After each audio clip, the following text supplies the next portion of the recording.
Lecture du jour, bonjour. Et ce matin, c'était le livre de Nahum. Nahum, ça dépend comment s'écrit ou comment tu le prononces, avec seulement 3 chapitres. Et c'est une règlement de compte contre Ninive.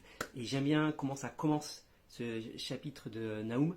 Le premier chapitre où le prophète commence à rappeler qui est l'Éternel. Il est grand, il est redoutable, il est puissant et il juge.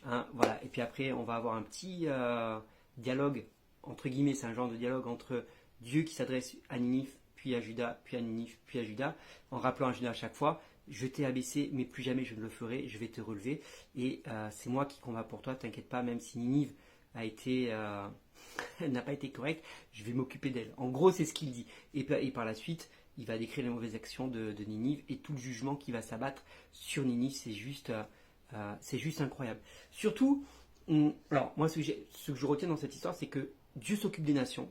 Et parfois, on peut avoir l'impression qu'il ne se passe rien, que les gens font rien. Mais nous, on a une vision, aujourd'hui, on a une vision à courte échelle, sur 5 ans, 10 ans, sur 2 ans. Mais quand on voit comment Dieu traite les nations dans l'Ancien Testament, ça prend parfois plusieurs années, plusieurs siècles avant que parfois le jugement divin tombe et que Dieu s'occupe des nations. Mais on voit que quand Dieu s'est occupé d'une nation dans l'Ancien Testament, toutes ces nations aujourd'hui n'existent plus. Toutes ces grandes villes qui ont existé et qui régnaient à une époque, quand Dieu a établi son jugement, ces grandes villes-là n'existent plus. Et ça peut prendre du temps. Nous, on aimerait que le jugement, quand une nation fait quelque chose de mal, on aimerait que le jugement tombe immédiatement comme un couperet à l'instant, mais ça prend du temps.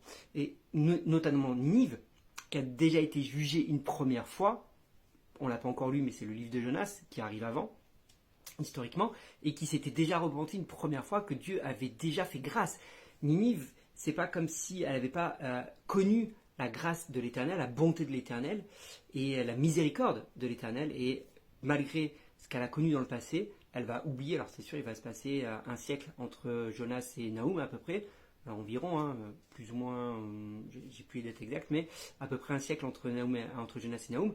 Donc c'est sûr, il y a plus d'une génération qui est passée, ils ont pu oublier, mais à l'époque, ils archivaient les choses, ils écrivaient, même s'il n'y a pas comme aujourd'hui Internet et tout le reste, ils écrivaient les choses. Donc, Ninive a déjà fait partie et a déjà connu la grâce de l'Éternel, et malgré ça, va recommencer ses malédictions, va abuser dans ce qu'elle va faire subir au peuple de Juda, et l'Éternel va juste mettre un stop.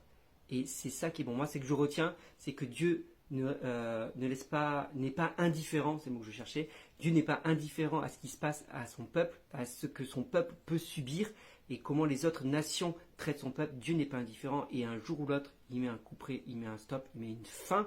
Et j'aimerais te dire que dans nos vies, c'est exactement pareil. Dieu n'est pas indifférent à ta situation.